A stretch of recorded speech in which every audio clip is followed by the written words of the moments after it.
Əziz müəllimlər, hər vaxtınız xeyir olsun. Bu günləri mən sizə davranış qaydaları ilə bağlı olan nəzəriyyələrimizdən növbəti nəzəriyyəmiz olan seçim nəzəriyyəsi haqqında danışmaq istəyirəm.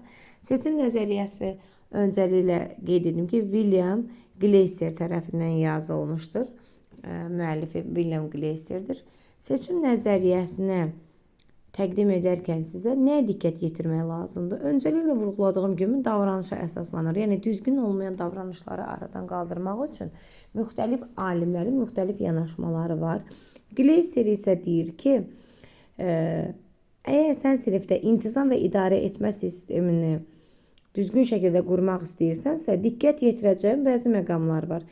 Bir, öyrənmənin inkişaf etdirildiyi, dəyərləndirildiyi və səmərəli şəkildə həyata keçirdiyi mühit yaratmaq. Yəni dəstəkləyici sağlam psixoloji mühit, bir də şagirdlərdə özünü tənzimləmə və özünə nəzarət bacarıqlarını inkişaf etdirmək lazımdır. Yəni sağlam psixoloji mühit yaratmaq lazımdır. Şagirdlərin təhlükəsizliyinə riayət etmək lazımdır ki, orada sağlam psixoloji mühit olsun, təhlükəsiz təlim şəraiti həyata keçirilsin ki, bu zaman davranış pozuntuları ilə az şəkildə rastlaşaq. Seçim nəzəriyyəsinə əsasən bilavasitə Gleiser öz nəzəriyyəsində bunu ön plana çəkir ki, ümumiyyətlə müəllimlər şagirdlərin davranışlarına bilavasitə nəzarət edə bilməzlər. Yəni müəllimlərin təlimatı ilə şagirdlər sən düz otur, ağıllı ol, bunu etmə, müəllim deyəcək, şagird onu yerinə yetirməyəcək. Əslində isə şagirdlər öz hisslərini necə idarə edə biləcəklərini özləri seçir, özləri müəyyən edir. Və bu səbəbdən də deyir ki, sən ona seçim imkanı verməlisən.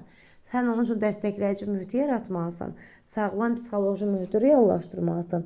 O zaman şagird pozduğu davranışları aradan qaldıra bilər. Və buna əsaslanaraq da seçim nəzəriyyəsinə görə insanların 5 əsas ehtiyacları var, onu deyə bilərik. Birinci nədir? Sağ qalma ehtiyacıdır. İkinci sevgi və mənsubiyyətdir. Üçüncü gücdür. Dördüncü azadlıq. Beşinci isə nədir? Əyləncədir. Sağ qalma ehtiyacı deyəndə nə nəzərdə tutulur? Əziz müəllimlər, sağ qalma ehtiyacına təməl, belə deyim də, ehtiyaclar aiddir. Qida, sığınacaq, fiziki rahatlığı, həmçinin dəstəkləyici mühit, sağlam psixoloji mühit, təhlükəsiz təhsil şəraiti. Məsələn, uşaqlar sinifdə təhlükəsizliyinə də uşaqların diqqət yetirilməlidir. O açıq, naqillər olan otaqda, təhlükəsizliyə zəmin yaradacaq otaqda dərs keçilməli deyil. Sağ qalmaq hissləri isə əlbəttə ki, onun qida ehtiyacıdır, fiziki ehtiyacı, təməl ehtiyaclar. Məsələn, biz gündəlik həyatda sağ qalmaq üçün neyinirik? İşləyirik, çalışırıq, qida alırıq, ev almaq istəyirik. Hər hansısa bir ehtiyaclarımızı ödəmək üçün biz neyinirik? Çalışırıq. Deməli, seçim nəzəriyyəsinə əsaslanaraq ehtiyaclardan biri sağ qalmadır. Burada da təməl ehtiyaclar ödənməlidir. Sağlam psixoloji mühit, dəstəkləyici mühit çox önəmli faktordur. İkincisi sevgi və mənsubiyyət hissidir. Yəni şagirdlərə aid olma hissini vermək ən mühüm ehtiyaclardan biridir. İstəyir müəllimlər, istəyir həmyaşıdları tərəfindən onlar sevgi, qayğıya ehtiyac olur. Yəni deyir ki, insan dəyər gördükcə, sevildikcə özünü daha yaxşı dəyərli hiss edir. Bunu nəinki şagirdlərə, özümüzə də şamil edə bilərik. Məsələn, deyirsən ki, bax, mən sənin gördüyün işi dəyərləndirirəm, sən səy göstərirsən, çaba göstərirsən, imtahana çalışırsan, mən səni dəstəkləyirəm. Yəni, ona qiymət verdiyi ön plana çəkirsən, bu da insanın dəyərli olduğunu daha çox hiss etməsinə şərait yaradır. Ümumiyyətlə, sevgi hissi, insanın dəyərli olduğu, aid olma hissini vermək çox önəmlidir. O, ona motivasiya verərək təlim prosesində də daha yaxşı uğurlar əldə etməsinə şərait yaradacaqdır. Seçim nəzəriyyəsinə əsaslanaraq güc ehtiyacı var. Güc ehtiyacı deyəndə nə nəzərdə tutulur? Biz şərait yaratmalıyıq ki, şagirdlər öz potensiallarını, güclərini, nəyə qadir olduqlarını önə çıxartmalıdırlar. Yəni, hansı bacarığı varsa, o bacarıqları onlar sərgiləməlidirlər. Çünki nəticə etibarilə əgər o güc ehtiyacını önə çıxartmasa, həmin o potensialı, enerjini xoşa gəlməz hadisələrə sərf edə bilər. Məsələn, dalaşa bilər, düzgün olmayan münasibətlər sərgiləyə bilər, məktəb mülkiyyətinə zərər vura bilər. Bullying halları baş verə bilər. Ona görə biz şagirdlərə şərait yaratmalıyıq ki, o potensialını, güc ehtiyacını daha yaxşı önə çıxardıb, daha düzgün, səmərəli şəkildə həyata keçirdə bilsin. Azadlıq ehtiyacı nədir? Azadlıq ehtiyacı o deməkdir ki, hər hansısa bir şagirdlərin istəyir seçim etdiyi ixtisasla bağlı, fənlə bağlı, istəkləri ilə bağlı və yaxud da ki, tapşırığı icra edərkən qrup işindəmi, təqdimat işindəmi seçim verməsinə şərait yaratmaq lazımdır. Yəni, burada məcburiyyət, sənin təlimatlarla iş görməyin önəmli deyil. Öz doğruluq payını əks etdirmir. Məsələn, uşağa burada oturma, orada otur və yaxud da qrup işini təqdim edərkən sən əlinlə qruplaş, sən anarla qruplaş, yox. Onsuz da biz deyirik ki, şagird yönümlü təlimi həyata keçirdirik, onlar üçün seçim imkanı veririk, onların marağı əsasında həyata keçirdib, reallaşdırırıq. Bax, bu nədir? Azad olmaq hissini vermədir. Yəni, onun seçimlərinə hörmət edirsən. O, öz fikirlərini ifadə edə bilir.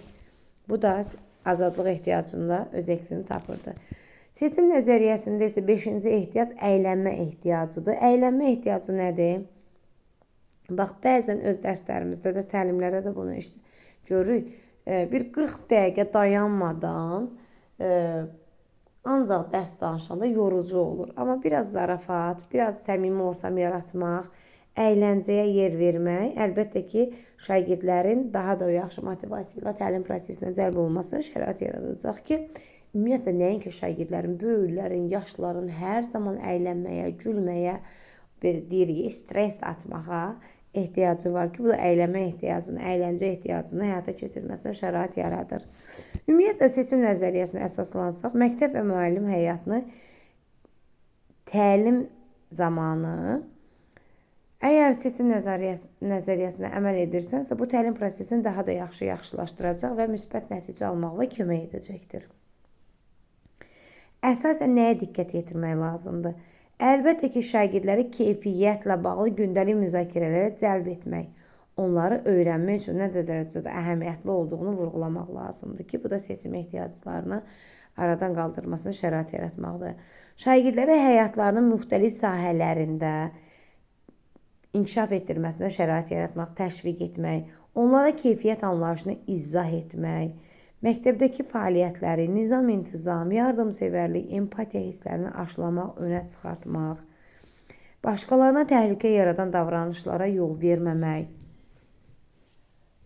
hisslərini cilovlamaq, tənzimləmək kimi hisslərini idarə etməyə çalışmaq daha vacib məqamlardan biridir. Seçim nəzəriyyəsi haqqında nəyi öyrənmək lazım, nəyə diqqət yetirək? Burada daha çox onlara sərbəstlik verir, seçim imkanı verir.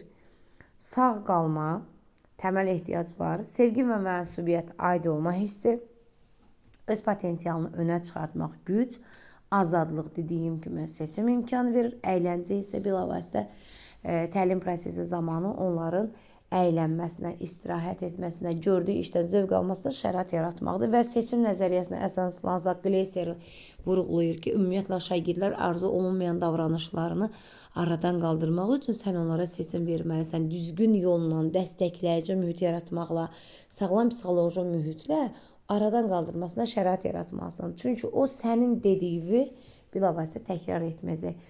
Bu nəyə bənzəyir əziz müəllimlər? Yəni sözü elə deməlisən ki, düzgün şəkildə ifadə etməlisən. Məsələn, bir insana o sözü elə tərzdə ifadə edə bilərsən ki, o sənin istədiyi edər. Bir insana elə şəkildə fikir ifadə edə bilərsən ki, o sənin istədiyi mümkün deyil etmək. Yəni, sağlam psixoloji mühit yaratmaqla, dəstəkləyici mühit yaradaraq, mənəvi dəyərləri aşılayaraq, hissləri cilovlayaraq, onlara aid olma hissini verərək, hörmət, düzgün münasibət əsasında xoşagəlməz davranışları əlbəttə ki, aradan qaldırmaq mümkündür. Bu da bizim davranış qaydalarımız olan sosial seçim nəzəriyyəsində, William Gleiser'in seçim nəzəriyyəsində öz əksini tapmışdır.